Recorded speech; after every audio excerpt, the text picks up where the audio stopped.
Nagsumikap naman po ang grupo ng mga sipsip sa administrasyon ni Marcos Jr. na birahin at makabutas ng pwedeng ibira kay former President Rodrigo Duterte sa kanyang government tungkol dito sa usapin ng South China Sea, West Philippine Sea, maritime conflict and dispute with China. Pinatawag ang mga former cabinet secretaries nito.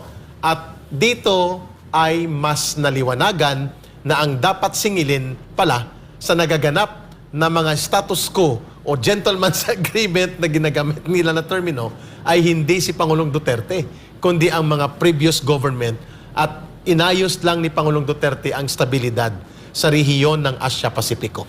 Tunghayan natin ito. Do you swear to tell the Sa ikalawang araw na magkatuwang na investigasyon ng House Committee on National Defense and Security at Special Committee on the West Philippine Sea nito Martes, Mayo 21, hinggil sa umunoy gentleman's agreement sa pagitan ng China at dating administrasyon, present na ang mga inimbitahang dating miyembro ng gabinete ng Duterte administration matapos na hindi sumipot sa unang araw ng pagdinig. Kabilang dito sina dating Executive Secretary Salvador Medialdea, dating Defense Secretary Delfin Lorenzana at dating National Security Advisor Hermogenes Esperon Jr. Giniit ng tatlong opisyal na hindi nila iniiwasan ang pagdinig ng dalawang komite sa Kamara at nagpaliwanag kung bakit hindi sila sumipot sa unang pagdinig nitong Lunes. First, I would like to extend my apologies for being unable to attend the initial hearing yesterday. I received the letter invitation on a Friday, May 17. I had to attend to previously set engagement on May 20 yesterday.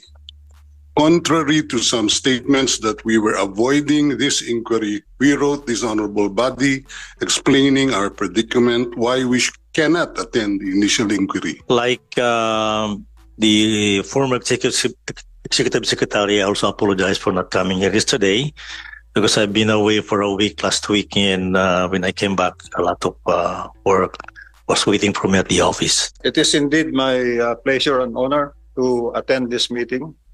I could have attended yesterday if I got an invitation. It seems that I was not traced by the Secretariat. It's good that the Honorable Chairperson Chairman Tupas, sent me an email through his staff. And I promptly answered last night that I will attend to today after our stockbrokers stockholders meeting today. Sa pagdinig, nilinaw ni Medialdea na walang ginawang gentleman's agreement ang dating Pangulong Duterte at President Xi kasunod ng 8 beses na pagkikita ng dalawang lider mula noong 2016 hanggang 2018. In my capacity as Executive Secretary, I was able to attend 2 of the official meetings between former President Duterte and President Xi. First was the state visit of President Xi in the Philippines sometime in November 2018, and the second was on the official visit of President Duterte to China in August 2019. Secretary Locsin was present in all those meetings.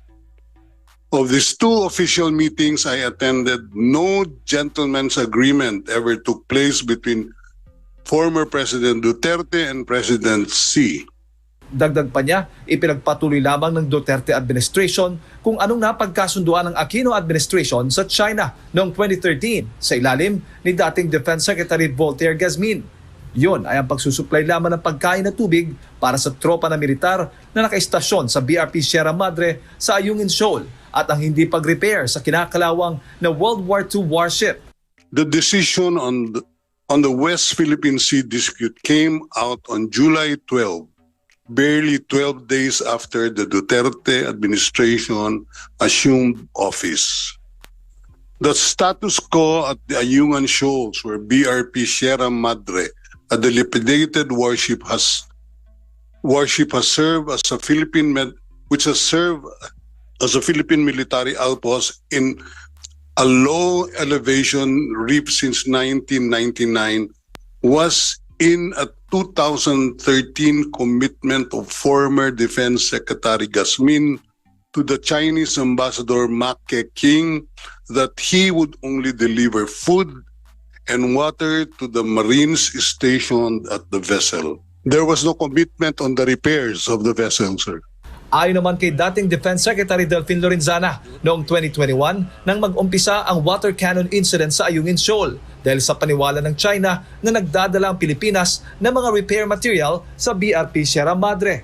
Pero patuloy niya siyang nakikipagdialogo kay Chinese Ambassador to the Philippines Wang Zilian upang maibsan ang tensyon. Now, with the gentleman's agreement, this came out only when Ambassador Huang started talking about this agreement later on, I think early last year, about agreement. But he mentioned this to me during the first incident of the water cannon incident in Ayungin Shoal in November of 2021. I remember very well because I was talking to him that night about he was complaining about lead supply and strengthening of the Sierra Madre in Ayungin Shoal. And while we were talking pala at that night, they were already bombarding our supply ship with water cannons. So I wrote to him the following day with protesting the action of that. Nanindigan din ng dating National Security Advisor na walang secret agreement sa pagitan ni dating Pangulong Duterte at President Xi kasunod ng mga pagpupulong ng dalawang lider. But I'm not really sure what gentleman's agreement we are talking about here unless we hear the report of the source of the report itself. Because when we had the bilaterals on October 19, on the 18th, we traveled from Brunei to China. So the bilaterals was on the 19th. Okay. So I did not hear anything about an agreement except an open discussion of what the president wanted to tell the Chinese side, which is mostly on the just promulgated arbitral ruling. The bilaterals ended up in that tune where there was an understanding that our president has presented the result of the arbitral ruling, and it was again, as we all know, that China did not recognize the arbitral ruling. So that was it. There was no secret agreement. Bago natapos ang pagdinig, nagkaroon ng executive session ang mga kongresista kasama ang mga inimbitang resource person. Pinadadalo naman sa susunod na pagdinig ng Kamara sina dating Defense Secretary Gasmin at dating Presidential Spokesperson Attorney Harry Roque na unang nagpalutang tungkol sa umunay gentleman's agreement. Yun. Congressman Jing, I know you're privy about these revelations ng mga top cabinet officials, top security leaders ng government ni former President Rodrigo Duterte, as you were also privy dito sa ginawa ng mga pag-uusap nila then Secretary of Defense Voltaire Gasmin sa panahon ni Pinoy. What comments would you like to reveal tungkol dito sa palpak na tunguhin nilang ipin down si Pangulong Duterte dito sa so-called House investigation on gentleman's agreement with China? Well, unang-una, ka-Eric, in fact, ako po ay nagagalak. On the contrary, na ginawa ito ni Speaker na nagpatawag siya ng ganitong Forum. hearing. Kasi, tulad ngayon, di naliwanagan. Kasi wala naman talagang tinatago si President Duterte. So, in fact, I'm thankful to the Speaker kasi nakapagsalita at napaliwanagan. Ngayon, doon sa blog ko na iparas kay paras, I went beyond this issue at sinabi ko na dapat talaga ipatawag yan si Gasmin. Sana nga yung si Del Rosario, pero may he rest in peace. Patay na eh. Pero ipatawag din yan si Kuan. Si Ochoa. Kasama sila nila Si Gasmin. Ochoa.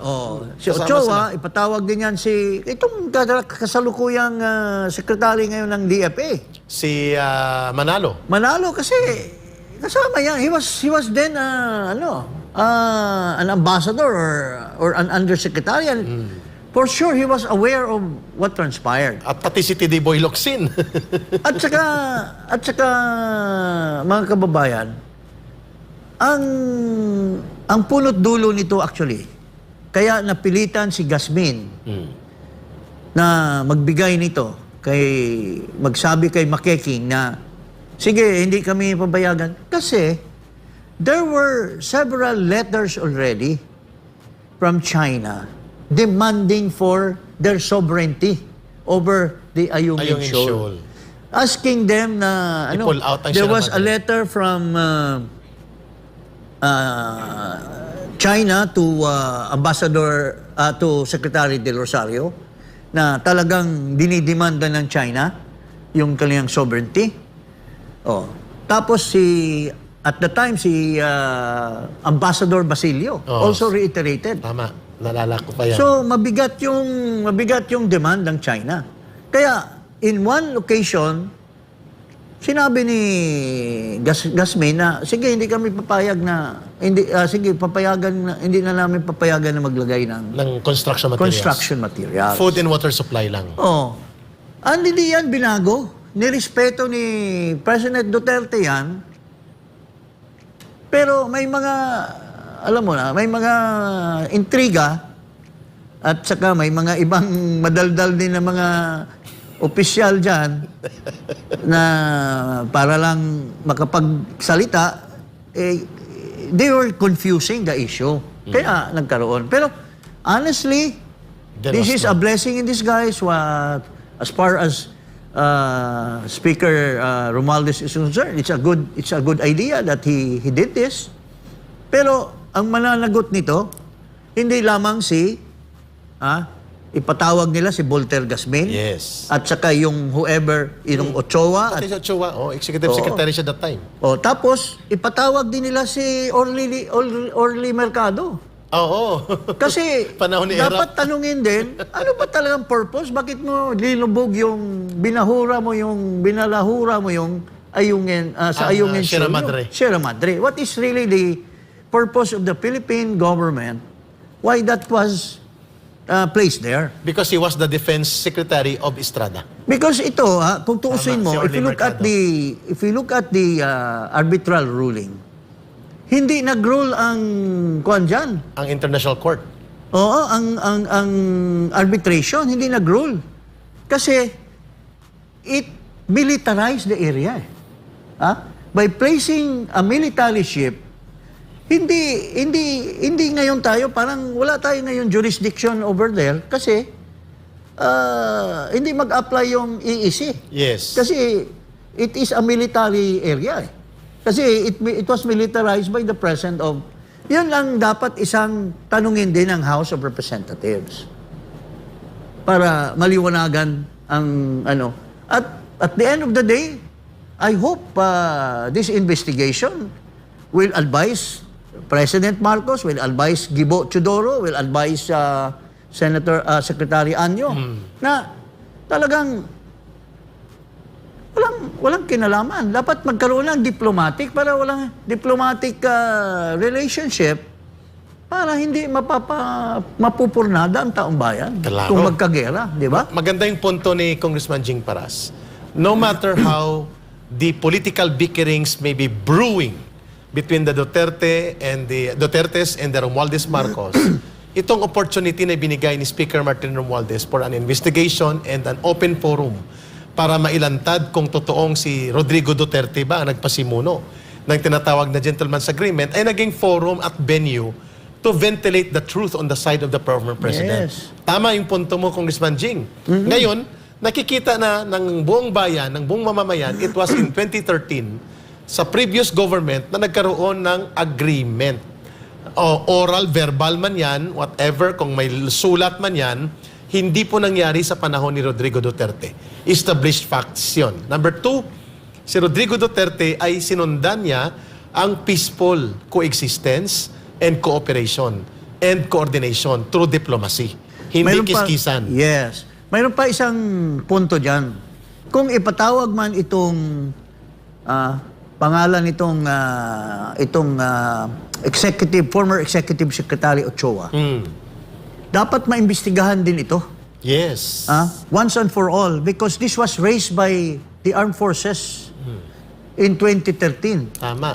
na ginawang negosyo ni Ochoa yung pagsusupply ng mga Ng black sand. black sand, mga gravel, mga soil, which became the supply of China to build these islands. And former and retired Lieutenant General Antonio Parlade is openly pointing to Paquito Ochoa. Paquito Ochoa, and he made money.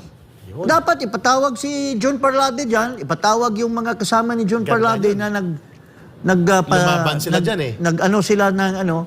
Kasi, paano nagkaroon ng wherewithal ngayon ang China? No. Na wala naman silang supply ng Construction materials. construction materials, kundi galing dito sa Zamboanga, Zambales. Oh. And it was pinpointed Na si that Ochoa. Ochoa was always going there, sa area niyan para kumubra ng kanyang pera. And he was executive secretary. He was executive secretary. The highest cabinet official. of the Yun country. dapat, with due respect, nananawagan po tayo sa butihing speaker, sa mga kanyang ating mga kaibigan dyan sa House of Representatives na imbestigahan yan si Ochoa. Tama. At ipatawag sila Parlade para Ma-confront ang issue. ma-confront ang issue because this is part and partial of what went on during the time of Noynoy Aquino. Malinaw mga kababayan, napakaganda ng talakayan natin and we're happy that the former President Rodrigo Duterte is now initially exonerated. No? Hindi siya po ang nagtulak na magkaroon ng anumang kasunduang isinusuko ang integridad at soberanya at teritoryo ng bansang Pilipinas. Farthest from truth yan. Intriga yan at panunulsol laban kay Rodrigo Duterte at alam natin interes ng Amerika yan na sirain si Rodrigo Duterte. Pero, Eric, tinitira nila si President Duterte. May naririnig ka ba sa mga senador na pinanalo ni Duterte? May naririnig ka ba kay Tolentino na tumayo to defend President Duterte? He was then already in the cabinet Yes, at that time. At that time. May nagsabi ba na, hindi totoo yan eh. Yeah. Kasi, nandyan ka sa Senado eh. Hindi mo ba didepensahan yung tao na pinagbintangan? Correct. Ikaw, you owe your victory as senator to the former president. Which is, yan ay incontrovertible truth. Yes. Without the Duterte, marami sa kanila hindi mananalo. Sino ba naman yan? I mean, with due respect. Tama ka dyan, Congressman Jing. Di ba? Sana po ay magkakaroon tayo ng iba pang pagtatalakay sa mga maiinit na isyu ng bayan. Maganda po at naipaliwanag natin ang nangyaring political circus at mga tumbling balintong sa liderato ng Senado, the act of great betrayals. Kaya ako ay naaawa ngayon sa mga senador. Kasi it's gospel truth now na tinanggal si Subiri dahil nga hindi makasunod sa utos. May pumalit, and I think he had made a pact with the devil. Exactly. So Yun to ang pagtingin ng taong bayan ngayon. Pact with the devil. And yung pinagsasabi ni President Duterte all along Ay, totoo at tama. na mayroong intensyon na ipalawak ang pagka-presidente or pagka-whatever, prime minister or kung sino man, ay baka mapapatupad na under the leadership of this new Senate President. Sana. Mark my word, bantayan natin yan mga kababayan. Kasi kung may konsyensya si Subiri, kung may tapang si Subiri, hindi ko alam itong isang ito. Bakit? Kasi player yan eh. Alam na. I should know. I know him, pare. Kalaban ko yan sa minority leadership. I know how he worked. So, hindi ko na lang i-elaborate. Sa next natin na interview na. Okay. Magandang umaga po. Ayun, mga kababayan, nakasama po natin dito sa Pilipinas Nating Mahal, ang former Presidential Advisor for Political Affairs, si Secretary Jing Paras. Matagal din po ito sa loob ng Kongreso at naging alkalde din po sa isang syudad sa Negros Oriental. Malawak pong karanasan ni Congressman Jing Paras pagdating po sa governance. Kaya maganda po na nakikita at naipapaliwanag niya ang mga nangyayaring kaganapan sa political spectrum and political development at pati ang pag-uugnay nito sa usaping pang-ekonomiya na lahat, sabi niya kanina, very simply, ay dudugtong sa kung paanong uri ng pamumuno mayroon tayo sa ating kasalukuyang pamahalaan. Congressman Jing, your final words Well, para sa mamamayang mga Pilipino. kababayan, in Bisaya, sa ating mga amigo, mga igagaw, mga parente, ay hugtanay tas bakos. Usa karon. Let's tighten our belt because this is a different kind of leadership. Walang pagtingin para sa taong bayan. So, magandang umaga po at mabuhay ang mga Pilipino. Maraming salamat kay Congressman Jing Paras at sa Sambayan ng Pilipino. Thank you so much for supporting all day at sa inyong pag-share at pag-subscribe sa Pilipinas Nating Mahal sa YouTube, sa Facebook at pati na rin po ang independent platform ni Congressman Jing, ang Iparash kay Paras. Partner po natin yan sa pagsisiwalat ng katotohanan.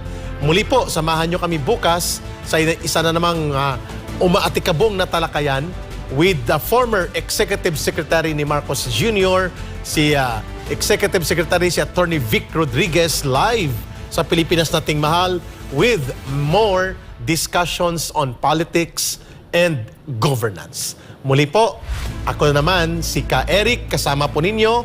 At kung hinahanap po nyo sa ating mga comment section, si Dr. Lorraine Maribadoy, siya lang po makakasagot kung kailan siya babalik dito sa Pilipinas Nating Mahal. Basta ang importante, ang misyon ay pagpapatuloy natin sapagkat ang mahalaga po dito ang sambayan ng Pilipino at ang tunguhin natin ay ang pagbubuklod ng mamamayan para sa mabuting pamamahala, kaunlaran, kapayapaan at tunay na demokrasya at kami po ay instrumento lamang ng pagmumulat at pagbibigay ng katotohanan.